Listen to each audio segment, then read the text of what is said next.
Welcome back, Smite lovers. Continuing some console action here. My name's Anatoly. Joining me today is Taco. How you feeling this Monday? I'm feeling pretty good, but what's more exciting is how these console matches have already been going. Fairly close set between rivals just now with Cyclone GG. A little bit of a longer one in the European region, but now we're going to transfer over to the North American side. I think that all these teams are really excited for the later portion of the fall split towards their chance of HRX. But here in week number 3, let's take a look at the schedule real quickly because Astral Authority, so far, still undefeated, finding victories over Flashpoint and Elevate. Armada at 1-1 right now. And Armada has been looking a little bit more shaky than Astral. Totally, we definitely have to agree with you on that regard. But more importantly, it is the question of, can Armada actually be the first to try and take a set away from Astral? Well, they have the players necessary. MitchTeep in that mid lane. Ryan Jarman has some solo capabilities to be able to try to find the victory over Wolves. Kind of a tall task, but if anyone can do it, maybe he can. But outside of the Xbox schedule, we also have more esports related content. We moved the esports weekly that normally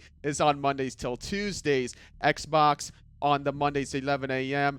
Then PlayStation 4 afterwards. SGS, the global region, is going to commit onto Tuesdays and Wednesdays, where we do some Smite Minor League on Thursdays and Fridays. And you can never leave out the SPL either. Just keep in mind, Tuesday through Friday, at the end of every SGS and SML appearance is going to be that SPL that you folks at home know and love so very much. And a lot of really fun matchups as well going on for Europe. But that's neither here nor there. We'll get into that a little bit later on in the week. For right now, it's all about that console. It's all about the console on Monday. So going into this specific matchup, it's going to be Astral up against Armada. The double A's fighting off against each other. A little bit of history between these two teams as we're going to go into picks and bans, Taco. They're playing on patch 5.16. What do you expect to see?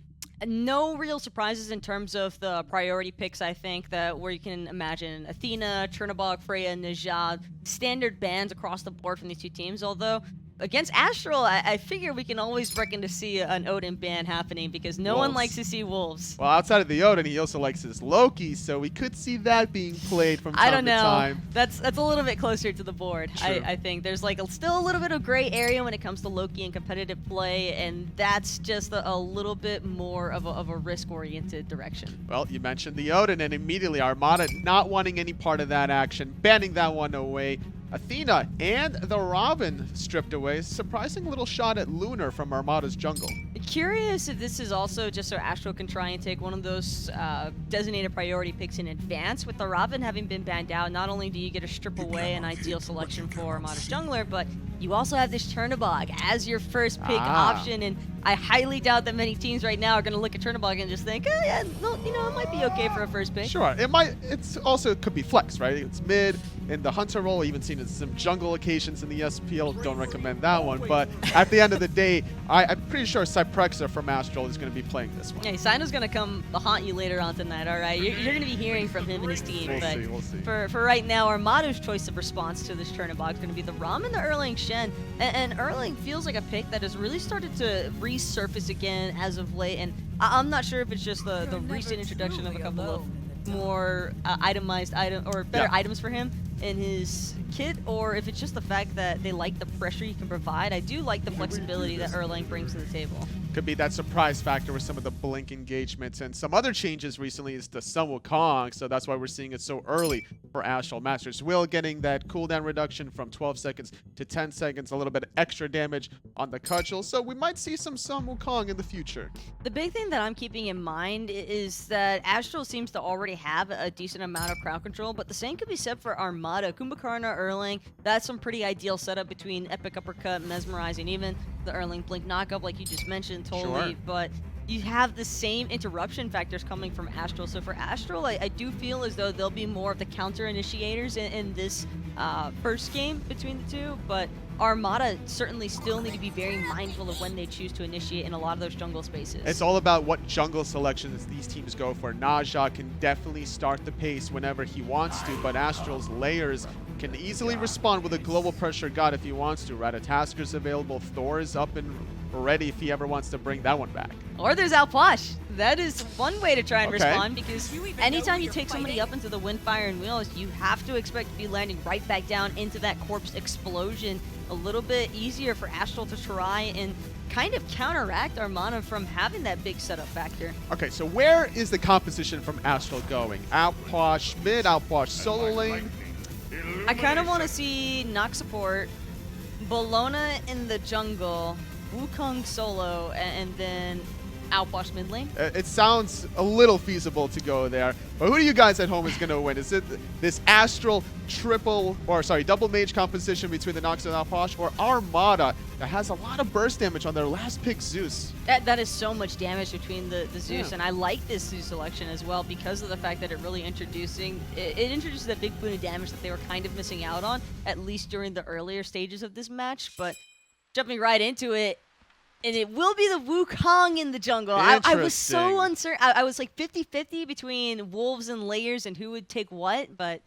Makes a little bit of sense with its changes to his cudgel, getting 5% extra damage to the minions. Master's Will reducing from 12 seconds to a 10-second cooldown makes his ganks a little bit more viable, I would say. Especially when you're just kind of doing those random drive-bys from jungle to the mid lane, so you get the poke damage off, and then you look for more farm elsewhere. I just assumed that maybe somebody wanted to be homie FA for a game. We've Sure. been seeing a lot of him on the Bellona solo or jungle, excuse me, but right now, for Layers, I'm really curious to see what he chooses to do with this Wukong, at least during the first 10 minutes of the match, because I'm not sure if Astral are taking this double warrior to try and abuse some of that early warrior base damage scaling and look for those invades into Armada's jungle. Very possible. It's going to be important for Joey Linn on the Naja to respond effectively. But speaking of responding, Ryan Jarman, a very early gank in the dual lane. We've seen this from time to time, Taco, for the soul laners that want to try to do this with their teleport.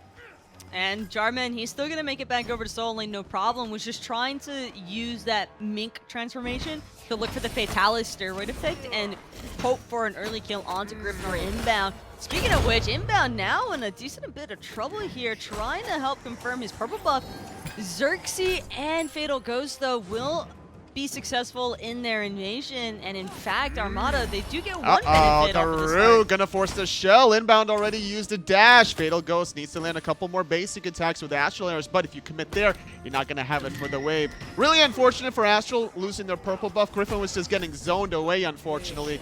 A slight edge now for Armada in the dueling. I almost feel like that works out better for Gryphon, though, because he got the solo farm. Now he's going to be level 2 before anybody else, and for Inbound, you don't really care. You're already the support. You don't mind sacrificing a little bit of farm if it means your carry is ahead. Very true. The solo lane, we're going to see a big slap box fight between these two. Ryan Jarman on the Erlang Shen that already had to use that teleport, whereas Wolves, level 3 on the Bellona, looking for the first blood, but doesn't have the cooldowns quite yet.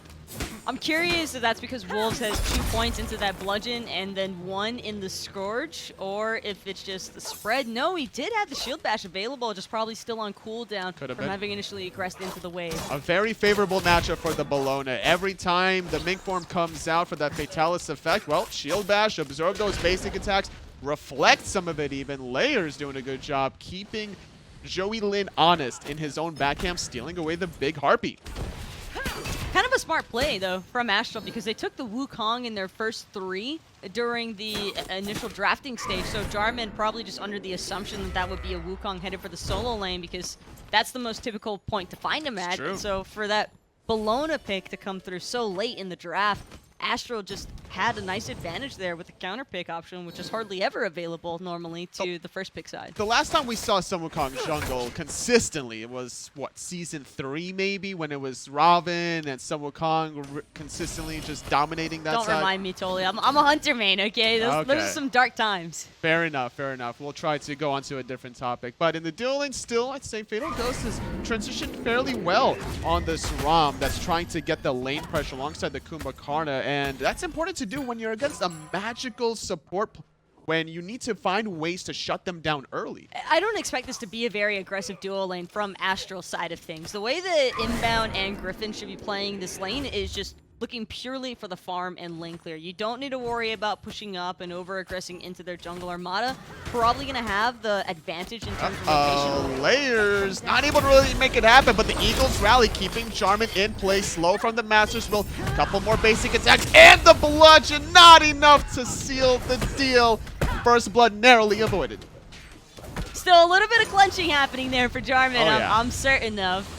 Luckily enough, though, his blue buff, there's nothing left to invade there, so Astral are just going to have to miss out on a first blood opportunity, and it's not like Astral really did anything wrong there. But it's look, just 5 seconds. 5 seconds on the teleport still, so gonna be a little bit of more missed farming. A little action in the dual lane. Good route from Gryphon, just keeping Fatal Ghost a little bit poked out before that life steal becomes a factor.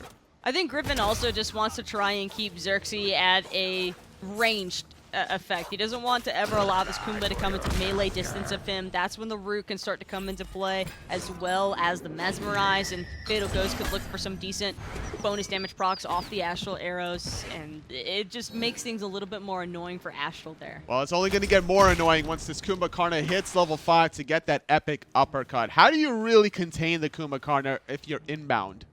If you're inbound, you just need to look for consistent routes. He doesn't even necessarily need to get that silence AoE spread all the time, but it is fairly effective against a Kumbhakarna as well. Siphon Darkness is just such a strong tool, and I think that Armada are very aware of this situation already. And I'd like to see Zirxy pick up a blink in response to the knocks, try and maybe avoid encountering the CC issues that Astral Authority's composition provides, and just catch them all off guard. Could be an option for Kumbhakarnas. It's very popular for a lot of solo lane Kumbhakarnas. We'll see if that's what Zirxy wants to do once he hits level 12. We haven't really spoken about the mid laners quite yet. Oboronic on the Upwash, Teep on the Zeus. Experience per minute favoring Oboronic thus far. Boronic's been by himself more often than not in the mid lane, so I'm not all that surprised to see him further ahead of MitchTeep. Keep in mind, Layers has been paying a little bit more attention towards the solo side. Speaking of which, Wolves can be just off the mark with that Eagles rally, so Ryan Jarman gonna live to see another day. Still being aggressive, waiting for the opportunity to bludgeon. Jarman being patient with his ultimate, just saving it for a rainy day. Needs to find that balance to keep himself topped off, considering the teleport is still down for 90 seconds. Only 2 health chalice stacks. The problem for Jarman is, by going Berserker Shield against the Bellona, Bellona wants you to be close to basic attack, and I don't think Jarman wants to be that too close.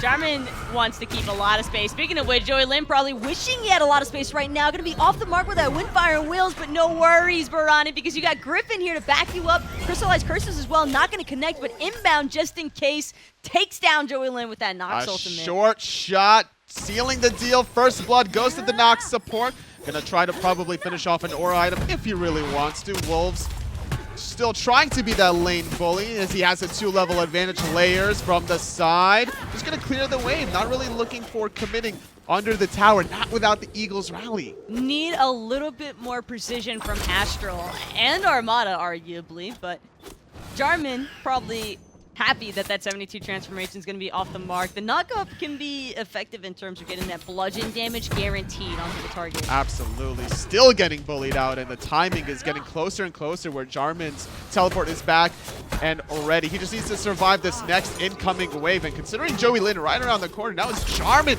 that could be looking to play aggressive. Finding a route onto Wolves. Still has Eagles rally, but not wanting any part of the action. Linn realizes with my speed buff off, there's bigger priorities. The problem is, even at half health, Wolves is still level 8. That's a full level over the Najah, and Wolves also has Berserker Shield. Right now, Oboronic, though, getting trapped right underneath the Zeus ultimate. One of the many downsides of Alpwash is that lack of mobility, and Teep, just a friendly reminder to Oboronic, he can't be too careless with his position. Speed still down for 70 seconds. Really unfortunate for Oboronic. Great rotation from Zirxy, and as a Kumba support, these are the timing windows that you want to try to exploit. The mid laners that don't have the beats, and whenever you force those beats, let's say from a previous gank from Joey Linn, well, communicate it, and that's exactly what happened. Zirxy capitalizing on that. Speaking of which, Ryan Jarman now looking to challenge Wolves. Might have bit up a little bit more than he could chew. That turtle form going to end up absorbing so much, but the dragon has been released. Eagles rally right on top of Jarman, and Wolves still trying to finish off the solo Scourge, kill. just one more Scourge will seal the deal. Wolves with a solo kill. Congratulations to you. 2-level lead still in the solo lane. Things are looking mighty dicey for Jarman. How does he get back into this one, Taka? The problem is Jarman risked so much on that early dual lane attempt at level 1 that by the time he rotated over, Wolves had already cleared out the wave, was already trying to push into Jarman's blue buff. Fortunately, he had Joey Linn to back him up and was able to confirm the first buff, but same can't be said for the rest. There's a lot of mind games in the solo lane, and the way Wolves is playing it, every time he bludgeons, he knows Jarman is going to try to cancel it with the turtle knockup. So he actually moves backwards on the bludgeon, and if Jarman realized this, all he has to do is just walk away, not even commit to the turtle form, and he would stop getting all this poke damage. It's kind of funny that with Berserker Shield recently new in the meta to pick up some of these basic attackers, that in this specific matchup, it's actually better for Jarman to get the Gladiator Shield because you can't box Bellona. I almost want to see Jarman just mink through the wave anyway, not even bother with looking for the interrupt onto Wolves. Wolves already has a clear enough advantage against you that you're going to need to rely on your team's effort to help support you later on after the laning phase subdues. But speaking of which, Inbound now with a beautiful combination there onto Zirxy. I think Zirxy was looking for the epic uppercut there onto Boronic. I think he wanted to at least maybe force beads with a mez. There's a lot of options that Kumbhakarna has at his disposal, so a great disruption. That's what Inbound needs to do consistently. Whether or not he hits the root, that doesn't matter. Just the silence alone to prevent any sort of follow-up is the name of the game, and especially before Zirxy hits level 12 to get that blink where pretty much can't stop that from happening. Things are heating up a little bit faster than what I imagined they would, though, totally in the solo lane. That's for sure. Wolves at level 11 now, still looking to abuse Jarman even further. Gonna start aggressing him now as Jarman hasn't had an opportunity to take out anything more than the melee minions, but this tower still refuses to be aggressed on. Still not necessary, honestly. It's only 10.5 minutes into the game. 500 gold is all fine and dandy, but if you can consistently separate the gap between yourself as a solo laner, it's a similar story to the Hunter. You don't have to get the tower. You just got to force someone to back. It's so unfortunate, though, for Jarman that his jungler really cannot afford to gank this lane. This is one of those circumstances where when the enemy laner, solo laner, just gets this far ahead, you have no action. In the mid lane, Boronic forced to empty those crypts, but he's right under the Zeus ultimate. Detonate. Not enough, but Joey with the last hit. Wolves, though, gets a kill in the solo lane with the assistance of Layers. And Gryphon now perhaps looking to make a little bit happen here against Fatal Ghost. Will be off the mark, though, with that Vicious Barrage and Crystallized Curses. Autos are good so far, but Gryphon still just not enough mana to want to continue the chase. Ulti for ulti in the left lane. Very evenly matched are these two Hunters, actually sitting at very similar stack-wise, sitting around 60 each. So going to be finished off in probably the next minute or two, but despite the 1-for-1, Armada are the ones to start up this goal. If you're no one from Astral Authority are even within the vicinity. 11.5 minutes in, Armada secure the goal. For a second there, I thought that maybe Inbound was going to try and contest that objective a little bit. Zirxy and Fatal Ghost were not incredibly tanky against that Cold Fury and were in fact taking so much damage. I almost wonder if a single Siphon Darkness could have forced them all to just reset the objective. But Astral just more interested in trading out with the global play there, taking the Pyromancer, knowing that the Cold Fury's already been sieged. Oh, they're still ahead, and most of their lead is coming from that solo lane. And look at the player damage. Wolves at the top of the charts, like he usually is. Doesn't matter what god he's playing.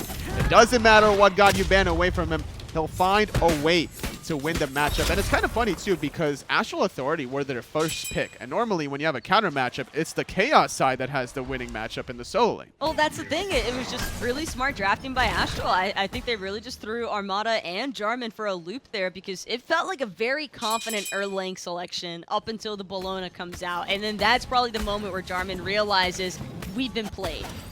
We've been bamboozled, says Armada in the solo lane, but still relatively good objective-wise if they can keep finding picks onto Boronic and not have to worry about all this AoE damage. They can keep looking for plays at that Gold Fury. The problem is they're finding these picks onto Boronic, but this is prior to Wolves ever having even rotated. The moment that Wolves starts to encroach these team fights is the second that I feel Armada is going to feel things rapidly draining from them in terms of just damage being outmatched and not knowing how to get past Wolves into the backline. That's a very fair statement, Taco. I have to agree with you. Wolves making the rotations could definitely tilt the tides, especially with Mystical Mail already completed. Jarman is not having a good time whatsoever. Joey Linn is right here, but what can he really do against such a tanky Wolves? Pops the horrific emblem, does get knocked up, but he's still winning 1v2. No, this is exactly what Wolves wanted, in fact. Not going to be on the mark, though, with that bludgeon onto Joey Linn. Think that might have put him into kill range now. Zirxy recognizing what's going on. Oh, the whiff. Epic uppercut. There's 4 people here. Inbound from a distance. Cudgel is actually going to force Joey Linn to use the Aegis. A nice pick off onto Wolves. But now it's Inbowned that's in a little bit of trouble. Inbound gonna end up popping the shell as oBoronic ends up taking out MitchTeep, and Jarman gonna fall as well. Layers with another one. With this T2, no one left to try and play defense. They might be able to siege it, but there is only one creep remaining, and the next wave won't be here anytime soon. But with no one from Armada to respond, I wouldn't be surprised if Astral just decided to stick around. It's possible to get this tier 2 tower. It is very low. Their minion wave is coming right around the corner. And what an interesting team fight, Taco. Level 12 onto Inbound, cleaning up the fight with the ultimate. Basically swung the team fight. Not only did it damage, but it mitigates the remaining damage out of Armada. And then I'm also looking at the difference of the relic selection. The shell from Inbound was used. Zirxy knew he had to be on the defense. Just hold on to the sprint. Totally. A 14.5-minute T2 in solo. There is nothing left for Jarman to try and play defense underneath.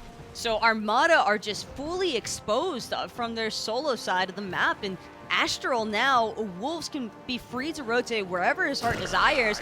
Jarman's probably going to have to stay confined to the solo lane for just a little bit longer here to try and make up for that missed experience. But even then, Wolves wasted so much time from Armada that the entirety of Astral was able to respond and even come out on top when it's Wolves pushing into their T2. I totally agree with you, Taco. I think that once Golfier responds in the next minute, Wolves will certainly start making these rotations. Tier 1 mid tower for Armada, not much life left in it. That could be the next target before the Gold Fury if Astral really want to start grouping up. And considering Gauntlet of Thieves stacks has been completed for Inbound, this would be a perfect power spike. And speaking of power, look at much damage Cyprexa just unloaded onto Fatal. Gryphon toying with the thought of pushing a little bit further, but he knew Zirxy was right around the corner. It's just going to have to let that one go. Something that I like that Gryphon is using here, though, is that double lifesteal aspect. Wolves is here. Eagles rally, forcing out double relics. Teep trying to hold on onto his own tier 2 tower. Drops off the lightning storm. Chait lightning.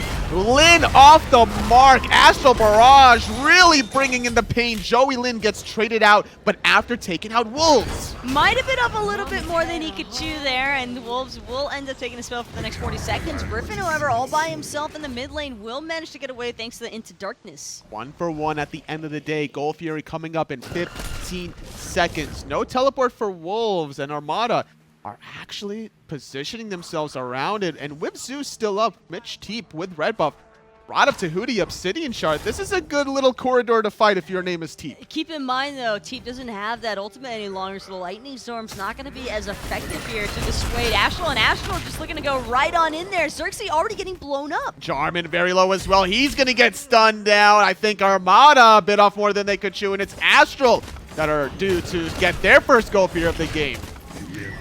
Just a complete 180, though, because Armada, they were poised around that gold free pit for so long. It was very obvious that they were trying to bait someone, anyone from Astral inside to look to burst them down.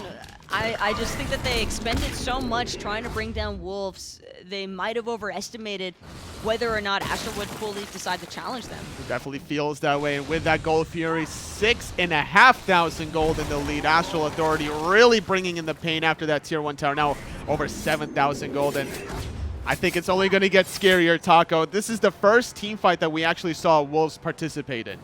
And what's even crazier to think about is Wolves didn't really do much there except for absorb every single ability from Armada, just trying to force them to notice him. And that's the problem, is that Armada can't just ignore Wolves and try to aggress onto the backline. Wolves is just making such a statement everywhere that there's nothing for Armada to do except try and respond to him, but by then you're wasting all of your ideal cooldowns onto a frontliner. That's kind of what solo laners do, right? They find a lead, one little lead in the solo lane, then just become that sponge of damage. And speaking of absorbing damage, Linn wishes that he could not do that, as he's just gonna walk away barely. But Pyromancer now gonna be started up because of all that poke. But here's the problem I'm seeing for Linn, is that he felt forced to pick up the Aegis in the first place, and a Najah without having that blink for initiation is going to encounter so many different problems when trying to aggress into a team comp composed of a Nox. Taco, 18-minute fire giant. Astral Authority are feeling frisky. Inbound with a double ultimate. Layers blinking into the backline. Jarman gonna get stunned down. Lightning Storm on top of 3 players, but oBoronic strikes first. But oBoronic did manage to get off that crypt just in time. Gryphon still holding on to dear life, but Layers will manage to find Joey upon landing. Fatal Ghost, though, making sure to take down Inbound, and it's still going, Tolly. It's a 3 for 3 because Wolves finds MitchTeep in the background. Wolves and Layers. The Bash brothers are going to chase Zirxy till the end of the world. That's a speed buff Wukong you're trying to run away from. Shield Bash off the wall. Root's going to be good as well. I don't know if Zirxy can get away from this one. Wolves is still just looking to run down Zirxy. That shield bash is going to come up off cooldown any second here, and sure enough, Wolves will find it with the Scourge just before that Mez is up and running. But look what Fatal Ghost is doing in the background. He knew there was no possible way to assist his support, so what does he do? He goes all the way to the left side of the map, strips any potential farm to get himself closer back to the game. And for being realistic, Tolly, that entire team fight probably favoring Armada because they're just delaying the match. They're just buying themselves a little bit more time to come back into this one. And sure, they might have lost 4 members in exchange for Astral's 3, but it's still something. It's just little bits of experience, and more importantly, it's experience for Fatal Ghost because he's been struggling against Gryphon here on the Chernobog for good reason. Chernobog can be a fairly formidable opponent to go against over there in duo, but I think that if Armada are permitted time to catch up in terms of experience, then Astral might find themselves in a little bit of a pickle here. I feel like they got a little overzealous. An 18.5-minute Fire Giant when it was a 5-on-5. Granted, they did poke out Joey Linn a little bit. I think they also forced out his Aegis not too long before that encounter. But just off of that, Armada was still able to delay the game, like you mentioned, and can hold on to some Tier 2 towers. It's all about Zirxy, though. He's still level 11. He doesn't have the blink, and Jarman just teleports into a whole heap of unnecessary damage. Speaking of which, Zirxy going to manage to find oBoronic with that epic uppercut, but there's no follow-up. oBoronic still safe and sound in the back line. He gets rooted in place. Astral Barrage doesn't even matter. Gryphon finds the kill. Here comes the Eagles rally, trying to lead the charge, and the cavalry diving under the Tier 2 tower is going to be Layers, knocking up 3. Nice Lightning Storm to zone out the rest of the fight. Jarman is going to barely survive this one. But Jarman and Fatal Ghost, Teep, they're all being zoned away by Layers. Everybody forgets about Joey Linn behind them, though, and Wolves will end up being the first casualty here on Astral's side of things, but they're still going to manage to take down this T2 tower, no problem, and more importantly, Armada lost 2 members in the exchange. Very worth it if you're on Astral Authority. 2 for 1, another 1,500 gold in the pockets, getting closer to that 6th item slot, really wanting to seal the deal. I'm curious if Astral is going to pick up this Talisman of Energy, especially after some of the recent changes being very affordable at only 2,150 gold. Seems like a nice little item to have in this system. I think it's mostly the passive that I'd probably keep an eye out there for. Feels nice to get that little bit of additional movement speed, especially when you're looking to have that full rundown of the enemy team. But I do wish that Astral would pay a little bit more attention towards oBoronic and their backline. I think that their target focus has been really strong against Armada, but they need to remember they have their own carries as well. And even drawing this back to that 18.5-minute Fire Giant attempt that Astral were looking for, oBoronic was just left on his own accord. He was all by his lonesome, and by the time anyone from Astral realized it, they already had to let him go. Well, he's getting to a very powerful point in the game, Taco, trying to work on some more penetration. But with Gem of Isolation alone, as long as oBoronic can get off, empty the crypts while still being relatively healthy, he can walk around and try to do that whole kiting dance that most mages do. He did a great job against Zirxy just now, but that was also Zirxy getting a little ahead of himself, just going way too deep without the rest of his team being anywhere close. Uh-oh, Linn gets rooted in place, forced to use that Aegis. Corpse Explosion going to keep him in check, but still running people down in the solo lane. What's new if your name is Wolves? Jarman forced to use that ultimate and sprint away. But the ult and the sprint for Wolves' Eagle Rally, that's worth every single day of the week, Tolly. Absolutely. And now Armada still trying to defend against 2 different pressure points of these lanes. But I think Astral are gearing up for this T2 and mid, and they seem very determined to try and confirm this. The last tower remaining on Armada's side. Chain Lightning going to force the dash out of Inbound. Wrapping around the backside is Wolves and Layers. Wolves keeping everyone busy. Inbound from a distance connects onto Ghost. Still a lot of attention onto Wolves, but this Tier 2 tower finally crumbling. The rest of Astral Authority going to peel on back. But that's all Wolves had to do. Wolves shows up, and 3 people from Armada are too focused on trying to deal with this Bellona, that there's no one to play defense on the actual structure itself. So now the map is fully opened up in Astral's favor. There is nowhere left for Armada to run to other than their own Phoenixes should they try to contest these Fire Giant objectives. I love this Witchblade pickup from Wolves, even trying to synergize more with attack speed from Berserker Shield to go for the Frostbound Hammer. It's not a bad way to keep some hunters in check. Nice little sneaky Pyromancer from Armada, however, just trying to mitigate some of the bleeding Astral are applying. Not too sure that it's really all that in favor of Armada, however, totally. Sure, they get the objective, but just not enough gold to really make up for losing a T2 in mid lane, and that's not even counting the rest of the structures that were already stripped away as well. Astral have the power play moment in terms of positioning on this Fire Giant, and they're already trying to take over with the Ward Vision. Oh yeah, 6 items deep is Wolves and Layers. Almost 6 items deep are the other 3 players, whereas Armada are struggling to finish their 5th. Jarman taking way too much damage. He has a sliver of health. Inbound with the ultimate, cannot connect. Eagles rally in the backline, forcing the Aegis out of Teep. Jarman will finally fall, but it's Teep next. But it's Astral just looking to wipe out everybody from Armada. They just went a little bit too deep. That's 3 members already dead for another 40 seconds or so. And Astral Authority, they have a wave reaching right now on the right-hand side. This is looking like a Phoenix. Perfect timing for Astral Authority. There's always these little windows you can evaluate whether you go for Fire Giant, whether you go for Phoenixes or otherwise. It all depends on where the battle concludes. And considering the wave is right here, this is a no-brainer for Astral. There's just no chance. If Fatal Ghost or Joey try to step up to clear out the wave and make things a little bit more difficult for Astral there, they probably just end up dying. There's just too much peel right now for Astral's carries that Gryphon, no one. Ambush play, ambush alert, inbound. Gonna force out the beats from Fatal Ghost, but the chase is on. Layers gets the slow, forcing the ultimate, but look who's waiting right underneath the whole entire squad. He's just gonna land right into his death. No! Oboronic wasn't fast enough, but Layers still gonna end up finding him with the cudgel and a nice connection off of Inbound's ultimate too. Well, they forced out 2 ultimates for that 1 kill. Oboronic had to commit. Inbound even committed there alongside Layers to make that 3 ultimates, all because of the artillery sash from Joey Linn preventing that corpse explosion. Keep in mind, though, Fatal Ghost did end up losing both actives, so he won't have those on the next couple of Phoenix Sieges. And I think that's the more important part, because Fatal Ghost has definitely felt like one of the better damage dealers here for Armada. A lot of pressure has already been put onto Teep to try and make up for these engagements, but it does feel as though Armada is having a really tough time breaching past Wolves and Layers. Especially with, I think, Joey Lynn's build. He doesn't have that much burst damage in his build. There's no crit whatsoever, trying to go for more utility style with the Gladiator Shield, with the Winged Blade, so he can stay in fights a little bit longer. But now, even trying to figure out what his last item is going to be. He was thinking about Crusher, he was thinking about something else, and now he's going to go for the Boombas. It needs to be a Titans. Boombas this late into the game is a 6-item pickup. Yeah. I just don't really see this working out too well, especially knowing he's going to be taking what, I believe 25% more damage? I think it's 20%. Oh, sorry, 10%. 10%.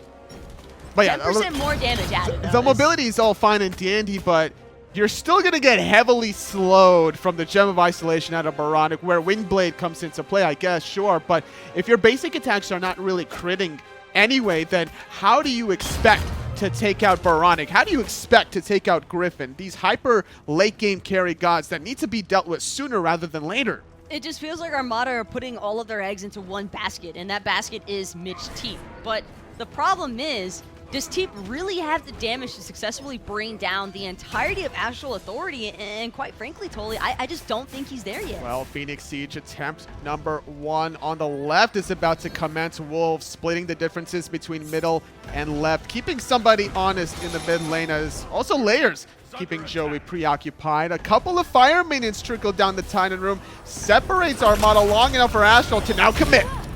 MitchTeep already going to be affected by that Nox ultimate. Keep in mind, that's his damage being significantly reduced here. Eagles rally out of Wolves, and he's still looking to push in onto Zirxy. He's taking a whole lot of magical damage. Detonate not going to seal the deal. MitchTeep, the first victim of this one. Great ultimate from Ryan Jarman, but not real follow-up out for that one. Still throning into this Titan room. Zirxy needs to set up and save his Hunter. Fatal Ghost finally gets the beads off. Zirxy falls. Titan getting lower. Gryphon with a triple kill. Deicide. Astral Authority get the first game. Gryphon was just free casting the entire team fight. There was no one to step up into that Chernobog, and in fact, no one could really even step up to Wolves. They used everything yet again onto Wolves for exactly where he was positioned at, as opposed to dropping those defensive ultimates on top of the Titan, maybe looking to push out Astral. I just think that Armada kind of jumped the gun in terms of where their target's focus should be. Wolves got so far ahead. Who do you at home think deserves the MVP from Astral Authority, Mixer? I gotta give it to Wolves, honestly. I don't think that anybody's gonna doubt that one totally. Once he transitioned into some of these team fights, I think he soloed Jarman once, got some assistance from Layers as well on the Wukong, and I think a lot of it came down to that early rotation that Ryan Jarman tried to do on the Erlang Shen. I think there's very few characters that can make that kind of play. Erlang Shen's one of them. I'm thinking also Osiris, and maybe that's why they prioritized the Erlang. It was kind of just a double whammy, though, there for Jarman, because not only does he get counterpicked in the later stages of the draft, but on top of that, he goes for the big risk versus reward play there in duo lane, comes out with a net loss on that one. By the time he makes it over into solo, he's already slightly behind Wolves for the experiences. He hasn't had a chance to clear out his wave yet, and it just felt like nonstop pressure from that moment forward. I think that normally it's a little bit uncanny, I think, for junglers to spend so much time in solo that early on into a match, at least, especially against a guy like Erlang, who can typically clear just fine by himself. But in this particular instance, Layers and Wolves were just able to smother Jarman so effectively, he just had no chance to come back into this one. Well, it's no surprise for me that Wolves is going to be your MVP for game number 1 off of a nice play. This is the solo kill that we were talking about earlier on. Off of the 8-minute play, he was able to really start making a lot of these rotations, which was a good way to stop the momentum from Armada, because Armada was bullying out oBoronic, and that's where their advantage was coming from, bullying out this outwash that couldn't really get away from the action. Even Armada getting the first goal fury of the game, but couldn't hold on to it once Wolves started rotating. And that's the thing, too, is that Armada were the ones who actually took the first goal fury. They were the ones who were starting to make a little bit of plays happen there with some nice pigs onto oBoronic, but as soon as the Wolves factor came into play, it was all just a trickle-down effect from what happened in solo to the rest of the map.